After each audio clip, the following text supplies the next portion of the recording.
The psychic surgery methodology involves the manipulation of forces and fields within the body, and the body of the surgeon must be able to attune to the body of the patient.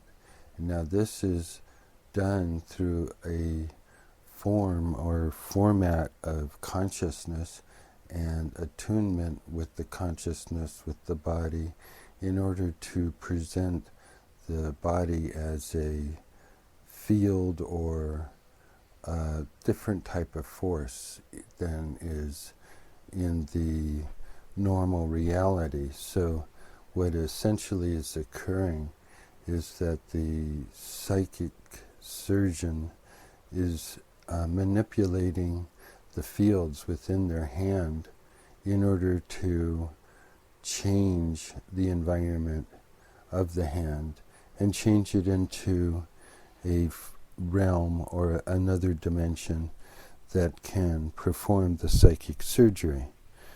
This is a manipulation of space and time, but it's also a manipulation of body fields, the body field of the psychic surgeon primarily, and then its effect on secondarily on the patient. And the patient is normally receives a type of change, because what is going on is that the actual space-time of the body of the patient is also changed in order that this occurrence may occur.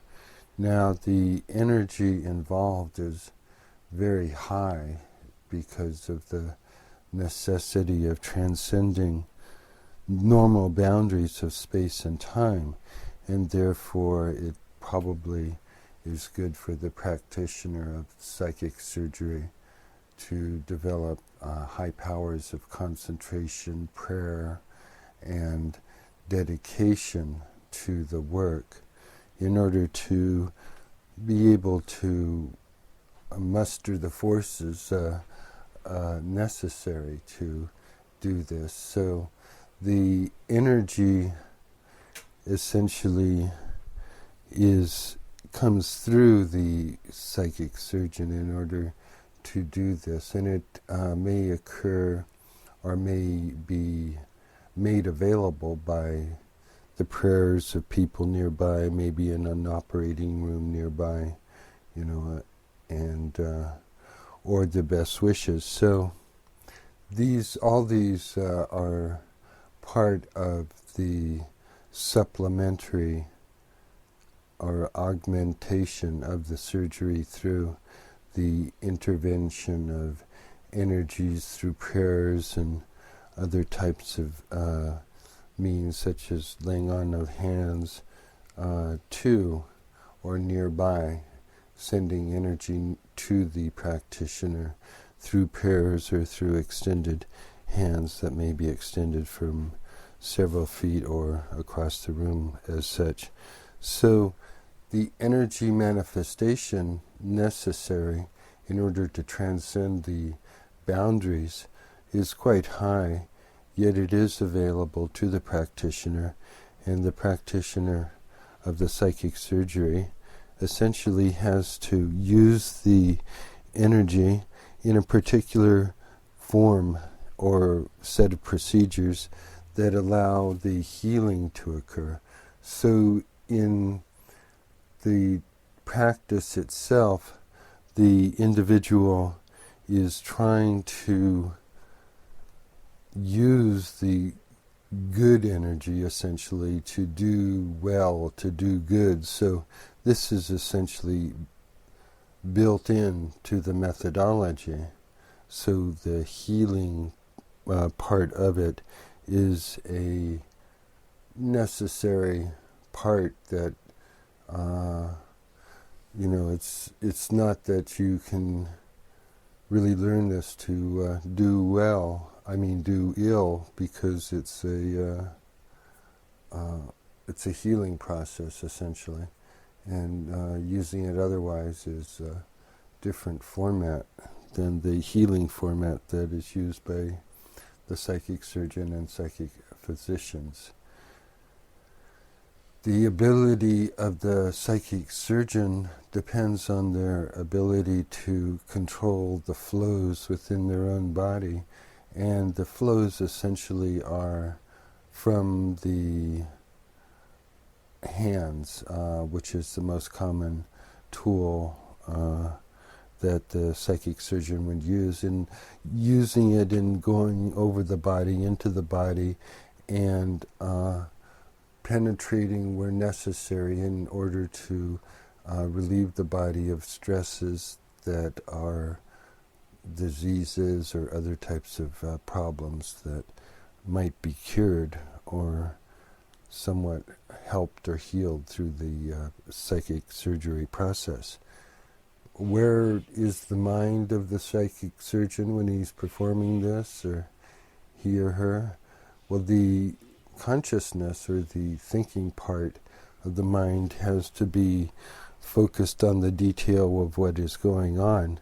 So there has to be a particular procedure and knowledge of what you're going to do and how you're going to do it. And this is essentially built into the process of psychic surgery, because essentially you know or feel what is wrong and know and feel what needs to be done, and you know and do what you feel is true to do. So it's a very natural process to do the psychic surgery, and the healing evolves from the type of harmony that has to be present in health. And so the type of connection that the healer makes with the patient is one of connectivity to the harmony, and it establishes a resonance within the patient's body to the harmony of the world in which the patient is in, essentially. So in the process of using psychic surgery for healing, the psychic surgeon is not just contacting chakras or energy centers. They may be using the energy centers in their own body, in their own hand, in order to do this, but the patient's body may not have chakras in those locations that are diseased. And if they did, they might not be functioning properly. And essentially, the job of the psychic physician is to maintain the healthy energy within the community, and that means the energy flow within the chakra systems of the people living in the lineage and the using this kinds of energy.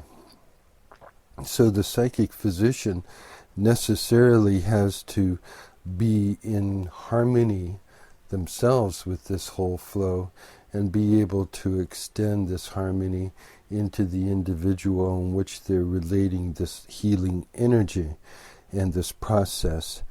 And so without really understanding it, individuals are able to perform this type of psychic surgery and to accomplish what we might call miracles. And why is this so? Is because they have faith to do this. And this faith is derivable from many sources, but essentially it is faith in God, in the Holy Spirit, and in the Christian forms, in Jesus, Mother Mary, and the Almighty. So, and many of the popes and saints. So all of these factors might contribute to where the energy is coming from, the faith is coming from, in order to do these types of healings. And the communion of the other teachers is essential also in the healing process. In the healing process, the healer or the psychic surgeon is able to call upon the knowledge of those beyond time, those connected through the lineage in the psychic healing tradition. And so the people that are part of this tradition have access to entire libraries of experience and can see through the eyes of lineage holders of bodies in space and time. And so places that are experiencing, that have had this experience are also accessible, meaning that the eyes of the lineage where they have been, those other lineage members can be also. And so this knowledge becomes available to those able to access it through wherever their time portal and consciousness occurs, whether it be in this lifetime, for instance, or a past lifetime or a future lifetime, or through their eyes or through the eyes of others in which they share a networking consciousness. So the psychic surgeon is not only has their own education, which may be close to no education, and still be able to function as a psychic surgeon. And the traditions in which the psychic surgeon exists and operate are actually very old. So it's not like they're an upstart religion or a new cult, because this is a practice that is rather widespread across the galaxy, in that the use of these procedures and techniques are so effective that they are used frequently, and they have widespread use and application, and the use in the psychic surgery is only a small part of the potential of these types of techniques.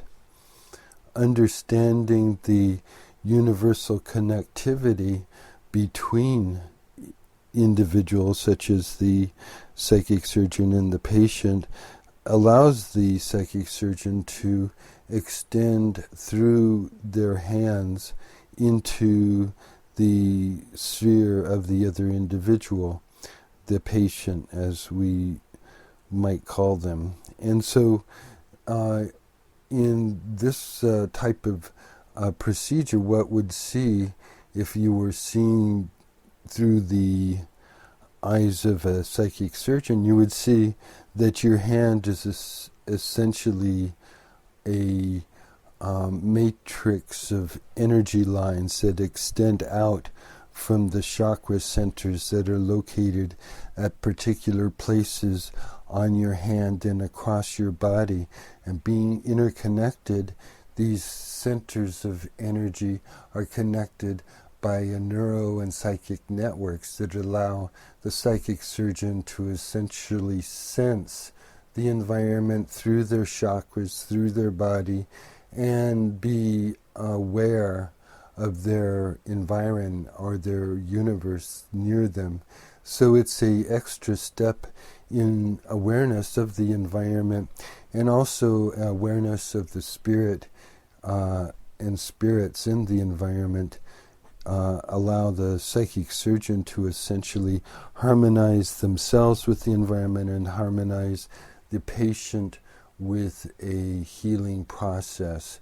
So there are reasons for having special locations for the healings, because of us being able to set up environments that are especially conducive to healing and have been blessed, and are power conduit areas that have been observed through other psychic surgeons in the past as having emanations, probably geo-based lines of force, magnetic lines of force, and other types of energy may emanate from particular places. It's 712. In the use of the forces or energies and fields that are available to the psychic surgeon through their hands, the psychic surgeon is able to effect changes in the patient's aura. And this can be done through intention or through the use of cooperation with spirit guides, especially those that are within the lineage and trained within these techniques. But there are many lineages and many techniques, and we are only going to be exploring some of these that are used by the psychic surgeons and the lineage of in the Philippines. The use of the aura or the sensing of the aura by the psychic surgeon is one of the first things to do, and this can occur from a distance and doesn't have to be something that the psychic surgeon actually has to be in the proximity of the patient to observe and scan and take information from regarding the individual. So in the psychic surgery process, the psychic surgeon is able to gather information before meeting the patient, able to possibly affect some type of surgical alleviation, either of pain or anxiety, and also having a particular type of a resonance set up so that there is actual care that can be sent and received ahead of time. So these kinds of things can be set up by the psychic surgeon to work with the other angels or people that are connected with the patient, and so that the healing process can begin as soon as the surgeon is aware, either through verbal communication or telepathic contact. The connection of the psychic surgeon to the environment allows the surgeon to essentially take from the environment the type of energy that is necessary in order to affect the change within the individual to bring out the healing. Now, these aren't miracles that can happen all the time, because the harmony in most cases has to be such that it is not so disruptive that it can do, like, put a head back on somebody that's lost their head. It's more of a type of a life surgery, not a miraculous event surgery, even though these kind of medicinal and surgical procedures are regarded as miracles by many religions. So, but they shouldn't really be considered as defying the laws of science or of medicine, in that we're just using a different tool or format, and it's not that this has been invented yesterday. It's been going on for thousands of years, the use of psychic surgery and the psychic physician and all the tools that have been available.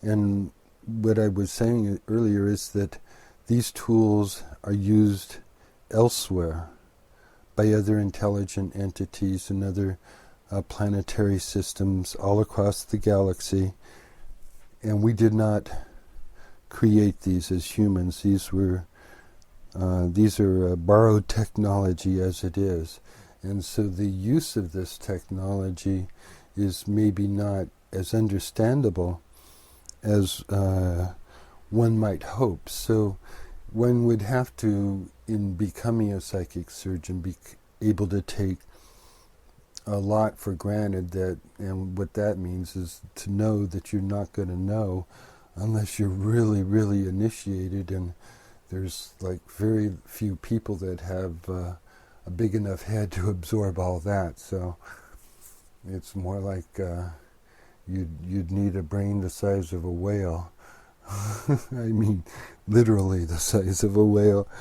The knowledge is so vast, yet the procedures that are used by the psychic surgeon are understandable because they're uniquely suited for a consciousness that is limited, which our human consciousness is, and the limits of our space and time environment as we are in it allow us to have certain manipulations of that space and time.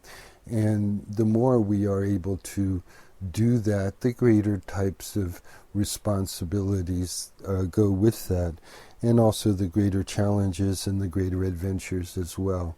So in this path, the psychic surgeon is not only doing well for the world, but doing well for themselves and having a good time at it, hopefully, because of the rewards and the happiness that can be brought to all those involved, especially the patient and their families and the tribal communities that are strengthened by health and life and birth, and that in cases have the healing can continue through death and through rebirths. And so in this proud tradition of time, the lineage and lineages of all people find themselves becoming reborn or being connected or seeing their children, their grandfathers and grandmothers and in their grandsons and grandsons' eyes.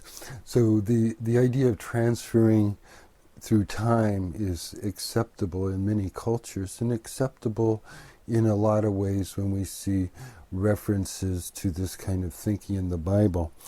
And what the psychic surgeon also is able to do is to see the person's place in space and time and their destiny within their clan and family, and being in their own lineage or the lineage of the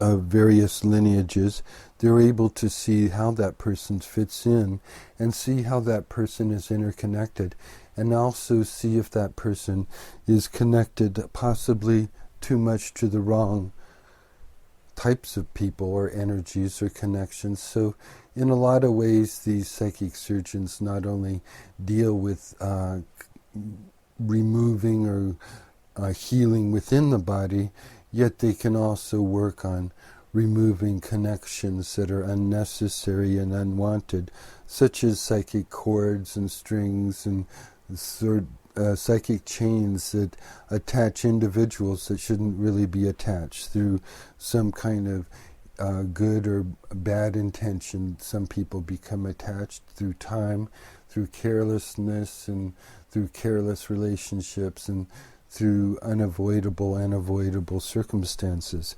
So in a lot of ways, to be able to be a psychic surgeon also involves being able to feel what an individual should be and able to cut off the sources of draining of energy, if that is the necessary thing. Like if you find a psychic leech on a person, you necessarily, if you're a surgeon, need to remove it.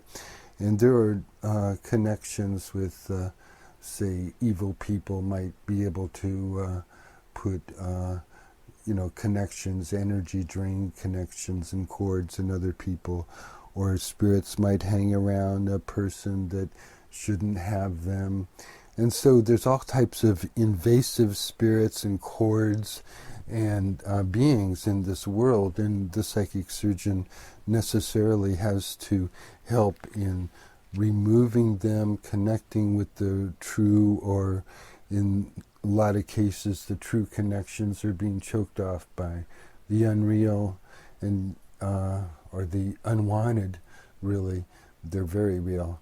And being able to connect with the true connections, such as family connections, and would allow the individual to regrow those cords to their true family, to their true love. And so these kinds of connections need to be rebuilt in individuals as well, and that involves a type of use of exercise that the psychic surgeon is able to apply in the manipulation of the fields and cords that they encounter in the patient, on the patient, around the patient, and through the patient. So the psychic surgeon is necessarily going to encounter all kinds of fields and forces, chords, and when they encounter the other individual. If you were looking at an individual through a psychic sense, you would see them with their body as only a partial shell, and out of their chakras are tubes running this way and that way, circling around energy fields that are magnificent and types of pulsations. And it is a truly beautiful thing to see the human in their true magnificence, and the chakra radiance and the energy fields and the lines of forces that connect one individual. Yet it is even more amazing to see two individuals in their contact together, in their contact in various positions, and the kinds of energy fields and contact that is seen and made available through the type of 3D mind's eye spatial recreation. So the type of intimacy involved in the psychic surgeon's ability allows them not only to perform the surgeries necessary, but to live their life more fully and to live their life in a more intimate manner with their mate, with their family, and with their whole tribe and community, because they are so connected. And being connected gives the psychic surgeon a special talent for working within their own close-knit community, family, and tribe.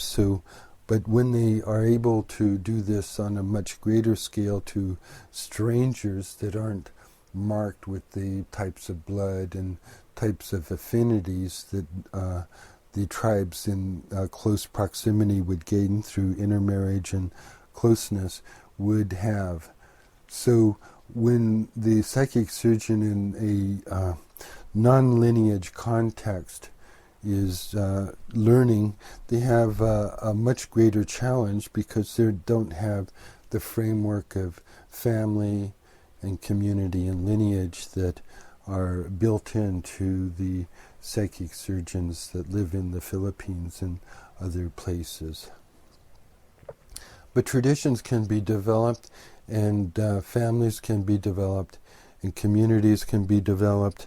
And the entire idea of having a healthy family and healthy community is all part of psychic surgery. In being a psychic physician, one encounters not just the problems that in sickness and death, but also the problems in birth and life, and the entire process. So the entire process of being a psychic surgeon today would be much more than a general practitioner or physician. It would be a spiritual counselor as well, and all of the, it's a total life kind of position, and it's highly respected and respectable, or was. And the types of work that are required, though, are so much greater than most. So it becomes a type of endeavor or type of pursuit that requires a dedication not only of say one person in a family, or you don't, it's not just sending a kid off to college to become a doctor. It's the whole family goes. The whole family is the physician, the psychic physician. The tradition stretches on, the clan stretches on, and the lineage stretches on. The tradition is within the whole family and clan. So the idea that the psychic physician is an individual is one thing, but the psychic physician is so connected to the entire network that they're part of, that they are allowed to have a connectivity through space and time, and to be able to use a type of energy in their healing that is more challenging for those that don't have that lineage. And so what the people that don't have that lineage either gain it through intermarriage or other means, or they must go through a process of initiation into the mysteries of this type of technology. And the technology itself is a type of technology that can be transferred, but it requires a special type of patience, in that it requires a almost super dedication to study and to physical attunement and exercises, and it's a lifelong pursuit essentially. But it does allow the individual to go to greater heights, and what that means is that it's being a family pursuit or a family thing. The individual is able, through either circumstances or their own desires, to pursue as much as they can or wish through their own environment.